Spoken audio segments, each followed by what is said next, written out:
Have you passed your NISM exam? First of all, congratulations! Now it's time to download your official NISM certificate. In this video, I'll show you the complete process in easy steps. First, go to the official NISM website. You'll find the link in the description box. Once you click it, the NISM official website will open. Now, enter your registered email ID and password, and then click on the Login button. After login, your dashboard will appear. Once the dashboard opens, click on the Completed option, and then select your exam by name. Then you will find Certificate option.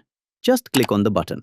After that, your selected exam certification will be downloaded on your device. But wait, do not get confused here. Your certificate is password protected. To open it, you need to enter your PAN card number. Enter your PAN card number in capital letters. Then your certificate will open. Pro tip, make sure to save it on your mobile, laptop, or desktop right away. And don't forget to take a printout. It can be very useful during job interviews. Clearing the exam is just the first step. The real challenge is turning this certificate into career. If you want to know what to do next, make sure to check out our website www.nismexams.in for proper guidance and roadmap. Link is in the description. If you found this video helpful, don't forget to like, subscribe, and press the bell icon so you never miss such important updates.